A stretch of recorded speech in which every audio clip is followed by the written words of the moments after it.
Sound okay है?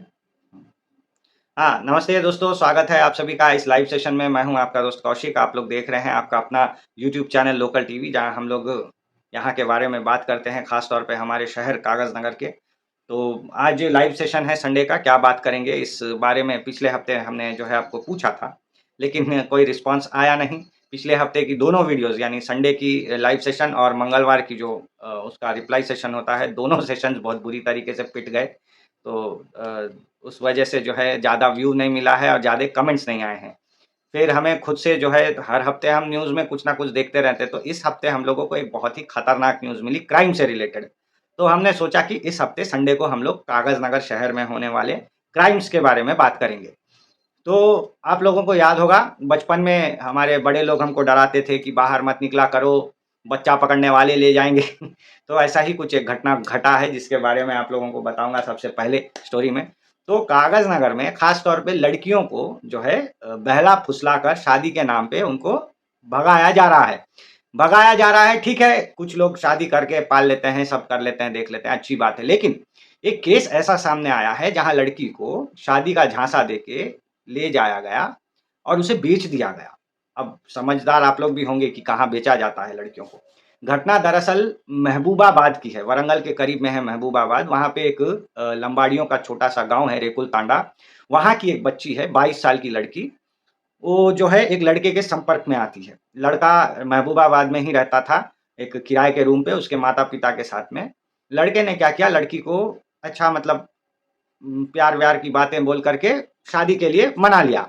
लड़की फिर भी थोड़ा-सा डाउट में थी, शादी करेंगे, नहीं करेंगे। फिर लड़के ने क्या किया, उसके माँ-बाप के साथ जो है लड़की को मिलाया। लड़की को घर बुलाया, बोला ये मेरे माँ-बाप हैं, इनसे मिलो।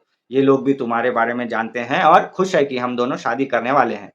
तब लड़की को थोड़ा कॉन्फिडेंस हुआ कि हाँ, कि लड़के के मम्मी-पापा को भी मेरे बारे में मालूम है, तो लेट्स डू दैट, शादी कर लेते हैं। लड़की क्या की, भाग करके शादी करी। लड़के के घर आ गई। अब लड़का क्या बोला कि यहाँ रहना सेफ नहीं है। हम लोग भाग करके शादी किए हैं, किसी को पता चल गया तो मतलब आस-पास में जो है तुम्हारे परिवार के लोग आकर के हम पर हमला कर सकते हैं, so let's move on, Madhya Pradesh चलते हैं हम लोग। तो वो लोग क्या किए, ट्रेन में बैठ करके दक्षिण एक्सप्रेस में बैठ के सीधा मध्य प्रदेश की ओर चले गए। तो उन लोगों को क्या हुआ, मध्य प्रदेश में ले जाया गया। लड़का, उसकी नई वाइफ, लड़के के मम्मी, लड़के के पापा, ये 4 लोग जो हैं मध्य प्रदेश की ओर चले गए। मध्य प्रदेश ले जाके लड़के ने क्या किया, लड़की को कहा कि ये शादी-वादी सब नाटक था, अब हम तुमको बेच रहे हैं। तो लड़की को तो लोकेशन का उतना ख़ास पता नहीं, एमपी में कहाँ का लोकेशन है, लेकिन वहाँ पे उस लड़की को बेच दिया गया। पता चला कि लड़का जो है नकली नाम से रह रहा था, नकली आधार कार्ड बना के, उसके माता-पिता भी नकली थे और लड़का जो है आसिफाबाद का निकला है। तो सोचिए अपने क आसिफाबाद के लड़के ऐसा कर रहे हैं। कागज़ नगर में भी कर रहे हैं थोड़े केसेस, ऐसा मैं सुना हूँ। तो जो भी हो, मैं आपको पूरा डिटेल बता दिया कि कैसे जो है एक लड़की को शादी के झांसे में ला करके बेच दिया गया।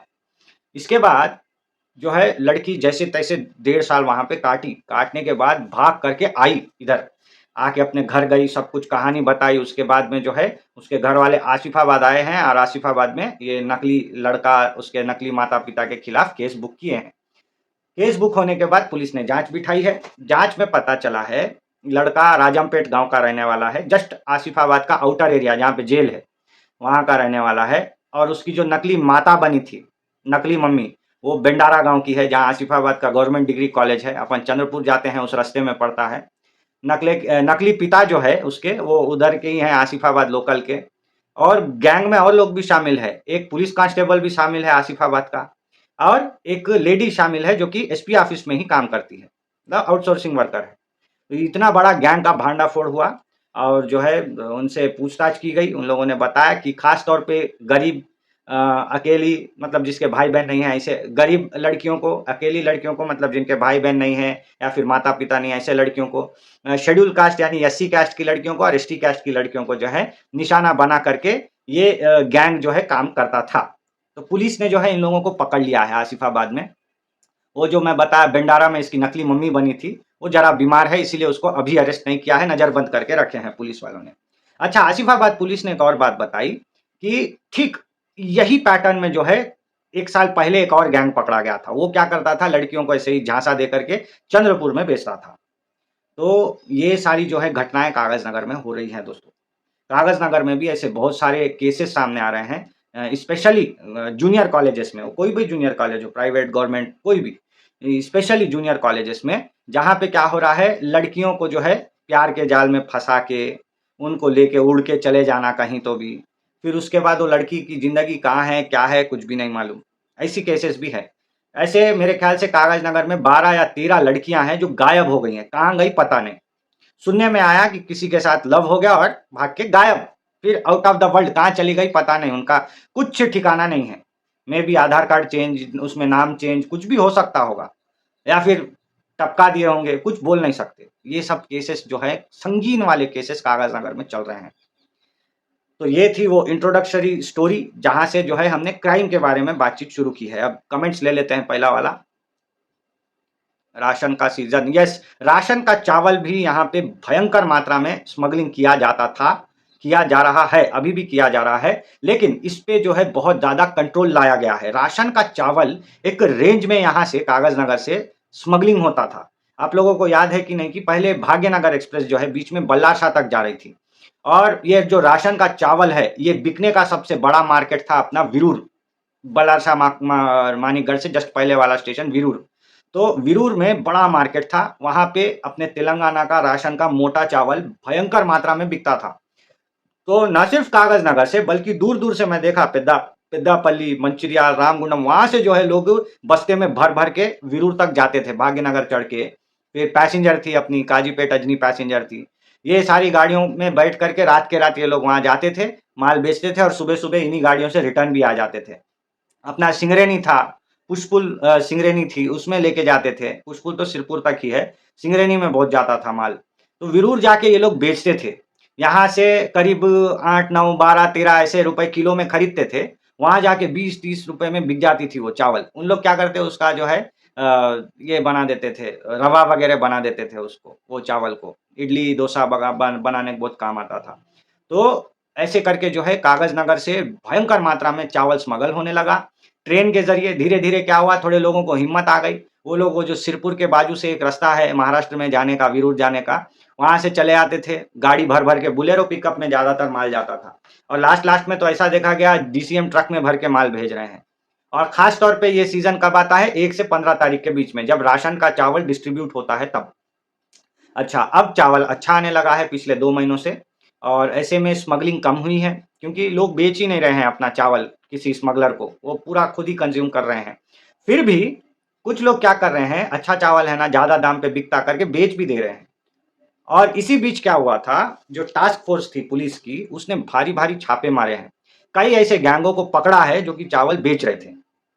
तो ऐसे में क्या हुआ दोस्तों कि चावल की जो स्मगलिंग है उसके ऊपर काफ़ी जो है कंट्रोल पाया गया है।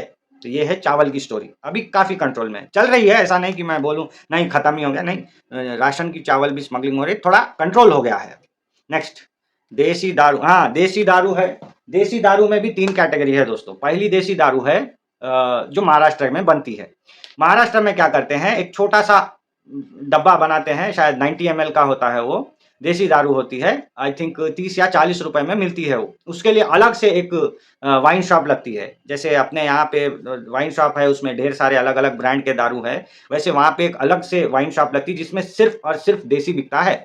तो बहुत सारे लोग क्या करते थे, चावल बेचने जाते थे, आते टाइम देसी दारू लेके आते थे महाराष्ट्र से। अपना देखिए बॉर्डर एरिया है, और बॉर्डर बहुत गजब की जगह होती है दोस्तों। पैसे का इतना ट्रांज़ैक्शन होता है बॉर्डर में, कोई भी स्टेट के बॉर्डर में आप चले जाओ, वहाँ का चीज़ इधर, इधर का चीज़ उधर, बहुत होता है। तो देसी दारू एक्चुअली बैन थी चंद्रपुर जिले में, लेकिन हाल-फिलहाल में खुली है। तो देसी दारू वहाँ से 30-40 रुपए की होती है, भर-भर के लेके आते थे कागज़ नगर, और उसको 70-80 रुपए में बेचते थे। तो ये अभी भी चालू है। इसके ऊपर जो है आबकारी विभाग, इसके लिए अलग से जो शराब को कंट्रोल करने वाला विभाग होता है, जिसे कि हम लोग कहते हैं हमारा आबकारी विभाग, वो कंट्रोल करता है, ठीक है ना? तो आबकारी विभाग वाले घूमते रहते हैं, उनका भी पुलिस के जैसा ही एक सर्कल इंस्पेक्टर, एक सब इंस्पेक्टर, ये सब होता है। तो सीआई, एसआई ये सब लोग मिल कर के, जहाँ उनको फ़ोन पे पता चलता है कि फला जगह पे देसी दारू बिक रही है, वहाँ जाकर के वो लोग छापा मारते हैं। अच्छा, कुछ दिन पहले जो मैं आपको बताया, कुछ 1 डेढ़ साल पहले की बात है, दारू वहाँ बैन थी चंद्रपुर जिले में। तो यहाँ से बहुत सारे लोग लेके भी जाते थे, एक-एक खंभा फुल लेके जाते थे, चंद्रपुर में बेचते थे क्योंकि यहाँ पे जो शराब 600-700 की थी, वहाँ उसको 1000, 1200, 1500 में खरीदने वाले लोग भी रेडी थे। तो एक भारी नेक्सस चल रहा था, यहाँ से चावल भी जा रहा था, यहाँ से शराब भी जा रही थी, यहाँ से लड़कियों को भी सप्लाई कर रहे थे। तो ये सब चल रहा था। अब चूँकि देसी दारू वहाँ खुल गई है, उसको यहाँ ले आ रहे हैं, ले आकर के जो है सबसे सस्ती दारू है वो बेच रहे हैं। अच्छा, ये तो हो गया कागज़नगर टाउन की बात। देशी दारू आपको गाँव में बहुत कम देखने को मिलेगी। वहाँ क्या करते हैं, पेड़ पे यहाँ अपने इलाके में महुआ का पेड़ बहुत उगता है। बड़े-बड़े पेड़ होते हैं उसके और उसमें से जो है गर्मी के टाइम पे महुआ के फल गिरते हैं और उसको जो है स्टीम करके एक अलग से शराब बनाते हैं। महुआ की शराब बोलते हैं उसको। हड़िया बोलते हैं अपने छत्तीसगढ़, बिहार साइड में, यूपी साइड में। तो महुआ का यहाँ पे एक बहुत बड़ा मार्केट है अंदर-अंदर। गाँव के अंदर आप जाके देखोगे तो। उसके अलावा गुड़ुम्बा आपको देखने को मिलेगा। ये अपना जो बेल्लम होता है, गुड़ से इसको जो है बनाते हैं गुड़ुम्बा को, ठीक है ना? तो उसका भी एक बहुत बड़ा मार्केट है। नाटसारा बोलते हैं एक शराब को। ये सारी चीज़ें जो है अभी आबकारी विभाग देखती है। उनको पता चलता है कहाँ पे नाटसारा बन रहा है, गुड़ुम्बा बन रहा है, कहाँ पे देसी शराब बिक रही है। वो लोग वहाँ पहुँचते हैं, रेड मारते हैं और नष्ट कर देते हैं। कोई गाड़ी इत्यादि अगर ये सब ट्रांसपोर्ट के लिए यूज़ हो रही है तो उसको जो है सीज़ करते हैं और टाइम टू टाइम आपको पता ही होगा हमारे लोकल न्यूज़ में आता है, उसकी बोली लगा के उसको जो है नीलाम भी कर देते हैं आबकारी विभाग वाले। तो ये थी देसी दारू की। नेक्स्ट कागज़नगर में स्पिरिट मिक्सिंग शराब। हाँ, स्पिरिट मिक्सिंग शराब भी मैं सुना हूँ। मेरे पास इसके कोई ठोस सबूत नहीं है दोस्तों, मैं आज तक कभी ऐसा न्यूज़ देखा नहीं। लेकिन बहुत सारे लोगों ने कहा है कि कागज़नगर में क्या करते हैं, जो वाइन शॉप्स वाले होते हैं ना, वो लोग सील बॉटल्स को खोल करके जो है उसमें से शराब निकालते हैं और थोड़ी-सी स्पिरिट उसके जगह भर देते हैं और फिर से सील लगा भी देते हैं। तो ये एक धंधा होता है, बहुत सारे जगह मैं सुना हूँ, लेकिन इसके बारे में मेरे पास कोई ठोस सबूत नहीं है। खास तौर पे कहा जाता है कि जो 100 डेढ़ ₹100 में छोटे-छोटे बॉटल्स आते हैं, उनके साथ में जो है ये मिलावट की जाती है और एक आता है सीएल यानी चीप लिकर नाम का एक आता है, जो कि बहुत ही सस्ते रेट का होता है। उसमें भी ये स्पिरिट मिक्सिंग की जाती है, ये मैं सुना हूँ। इसके अलावा जो मैं बोला ना दारू निकाल करके जो है उसमें स्पिरिट मिलाते हैं, ये निकाली हुई दारू क्या करते हैं? ये निकाली हुई दारू को इन लोग क्या करते हैं, पुराने बॉटल्स में डालते हैं और पुरानी बॉटल को सप्लाई करते हैं कहाँ पे? बेल्ट शॉप में। बेल्ट शॉप मतलब वो दुकान जहाँ पे जो है वाइन्स नहीं होती, लेकिन एक दुकान होता है जहाँ शराब मिल जाती है आपको। ₹100 देंगे तो थोड़ी-सी शराब दे देगा, 200 दे देंगे तो थोड़ी दे दे। तो वहाँ पे जो है ये निकाले हुए शराब को जो है बेचा जाता है। मतलब क्वांटिटी डिस्ट्रीब्यूशन करके वहाँ पे भी थोड़े बहुत सामान भेजे जाते हैं। और बेल्ट शॉप का बहुत सारे गाँव ऐसे होते हैं जहाँ शराब की दुकान नहीं होती। जैसे मान लो अपना रूरल एरिया है, यहाँ पे सिर्फ़ एक ईस्ट गाँव है जहाँ पे शराब की दुकान है, उसके अलावा कहीं पे भी नहीं है। आपके वेमपल्ली में नहीं है, कोसनी में नहीं है, अंकुशापुर में नहीं है, बंजरी में उन लोगों को शराब खरीदने कागज़नगर आना पड़ता है या फिर इस गाँव के आस-पास है तो उनको वहाँ जाना पड़ता है। तो लोग क्या करते हैं 10-20 रुपए एक्स्ट्रा देके बेल्ट शॉप से खरीद लेते हैं, जो कि गाँव के अंदर ही मौजूद होती है। ये लोग जनरली क्या करते हैं किराना और कोल्ड ड्रिंक्स ये सब नाम से जो है शराब बेचते हैं। कॉमन प्रैक्टिस है अपने का एरिया में कॉमन प्रैक्टिस हो गया है वो। मैं बहुत दूर-दूर गाँव तक ट्रैवल किया हूँ, वहाँ तक भी मैंने देखा है बेल्ट शॉप अवेलेबल है।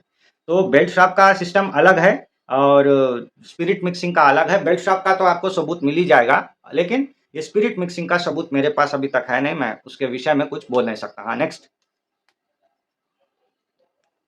हुँ, क्या है? हाँ, सीड हाँ, फेक सीड एंड फर्टिलाइज़र हाँ, अभी जो है किसानों का टाइम है और ये अभी के टाइम पे जो है किसान लोग जो है अपना खेत तैयार करते हैं। अभी खेतों को अच्छे से जोता जाता है और खेत जोतने के बाद उसमें सीड्स डाली जाती हैं, बीज।